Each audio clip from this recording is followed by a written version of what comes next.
The anti-Israel protests out the front of the DNC in Chicago spiralled out of control this week.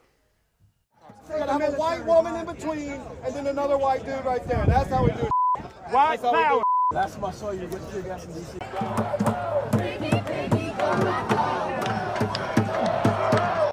Joining us is Joel Burnie from the Australia, Israel and Jewish Affairs Council. Joel, thank you for your time. I really hate starting almost every interview now with grabs of some of the disgusting anti-Semitic displays that are occurring in all parts of the world, but it's just not going away. Can I get your reaction to the protests out the front of the DNC?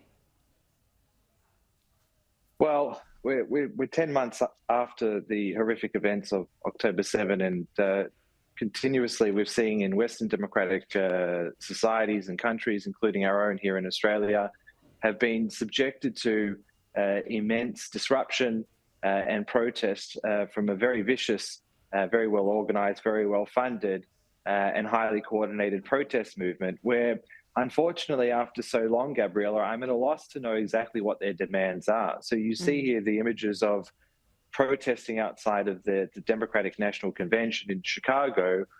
We've had speeches from President Biden already over the past couple of days, which, if you were to look at it from an analysis point of view on the position of the Middle East, it was certainly not favourable towards Israel.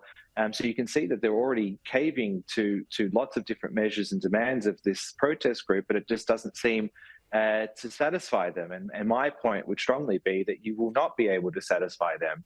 You will give this group an inch and they will take and demand a mile. In the behaviour, this is the pursuit of your ends, this is the pursuit of your political demands, that you need to protest, you need to break through barricades, you need to attack and assault police officers. It's just ridiculous. And I think not just in countries like the United States, Canada and other Western European countries, I think that Australians have had a gutful of this type of behaviour as well. Absolutely. And this has been going on while we've had some sad news out of the Middle East. Just earlier this week, the bodies of 6 Israeli hostages who were abducted by terrorists on October 7, including one person who was presumed to have been alive, were recovered in an overnight operation in Khan Yunis in the southern Gaza Strip. Has this ramped up calls for all of the hostages to be released? Well, unfortunately, Gabriella, I think that the plight of the hostages has been one of these very important plot lines and narrative lines of this conflict that has been missed, not just by our government, but other governments around the world. We now are down, out of the 250 odd that were taken hostage on October 7, we're now down to about 110 remaining, of which the Israeli Defense Forces believe that at least 34 are deceased. My suggestion would be, unfortunately, that number would be much larger. So the Australian people would understand that if you take a number of our citizens and keep them captive without access to the Red Cross, without access to medical care, without access to anyone to even know if they're dead or alive, this is tortured the nation of Israel since the horrific events on October 7, and on a daily basis, they're consistently traumatized and tortured with not knowing exactly what's going on with these poor hostages. So the Israeli public is certainly in favor of a ceasefire deal that will see the release of those hostages. It appears very clearly over the very intense diplomatic efforts over the past week or two that Israel has agreed to the position of the Biden administration in the United States and the other negotiating parties, including the Qataris and the Egyptians. And it appears as though, again, it's Hamas, the terror organization that started all this chaos and this mess, that is again dragging its feet, saying no to the conditions, saying no to the ceasefire deal. And we're at this juncture where Israel recovers 6 bodies, one of which they thought was still alive, but unfortunately, as we know, was found deceased. Yeah, just more heartbreak. US President Joe Biden reportedly underscored the importance of finalising a hostage deal in a phone call with Prime Minister Benjamin Netanyahu ahead of anticipated high-level talks in Cairo. The White House said the president stressed the urgency of bringing the ceasefire and hostage release deal to closure and discussed upcoming talks in Cairo to remove any remaining obstacle. Joel, are we any closer? Look, it's a tough question, Gabriella.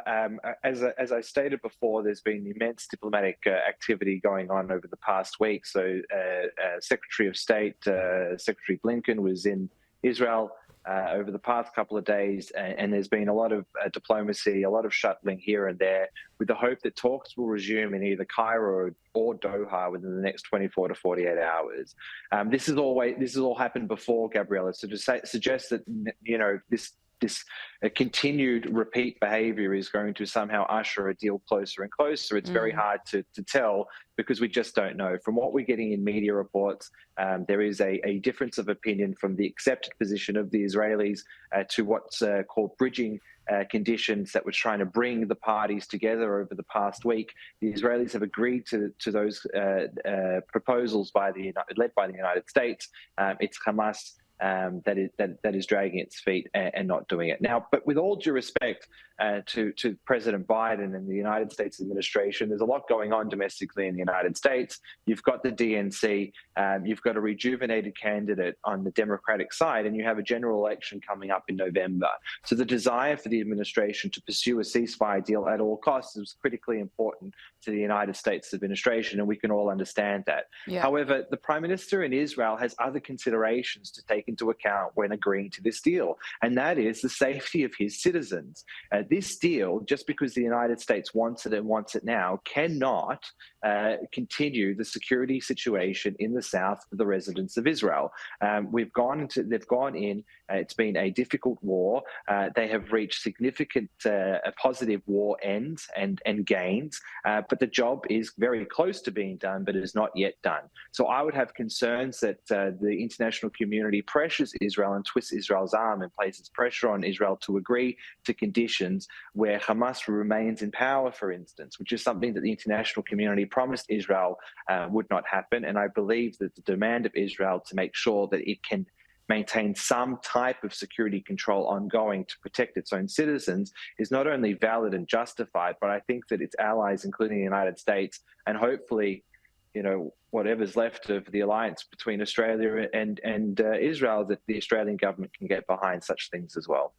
Looking at the situation here in Australia, Sky News host Harry Markson revealed that police sources in New South Wales are highly concerned that the Albanese government may have given visas to Hamas supporters, saying inadequate security checks could put community safety at risk. Security sources told Sky News that far more rigorous background checks were done on the young children of ISIS brides than Palestinians arriving in Australia from a terrorist hotspot. Can I get your thoughts on this, Joel?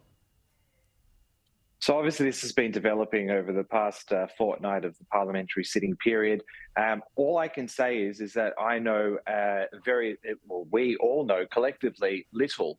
To make an informed judgment is difficult because there seemingly is a lack of transparency coming from the government. It's exactly what procedures were implemented in issuing these visas. Now, from what we understand, these refugees from Gaza came out on visitors' visas. It is still unclear as to why they were granted visitors' visas, where the precedent of bringing in refugees from conflict zones was to offer them a special visa status, where certain checks could be done in third-party countries, biometric testing and records could be maintained, and those security checks could be done in a formal and it could be processed offshore before granting the visa to allow those refugees onshore. Now, critically, Gabriella, it's really important that this debate should not be about whether or not Australia is either sympathetic or opens its doors to refugees. We understand that it is a conflict zone and there is the plight of the Palestinian people is real,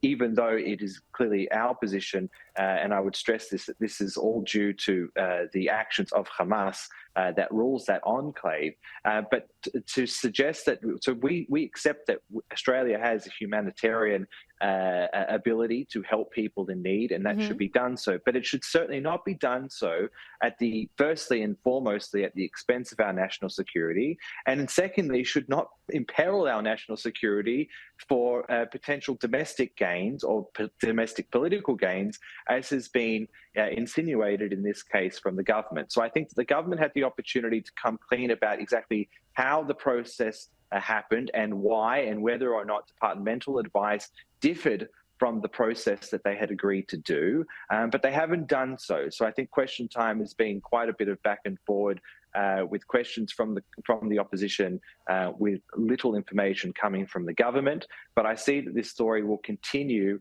over the coming days because the information that is being requested is not overly forthcoming. Joel Burnie, Executive Manager of the Australia, Israel and Jewish Affairs Council, thank you so much for joining us on Power Hour. Thank you, Gabriella.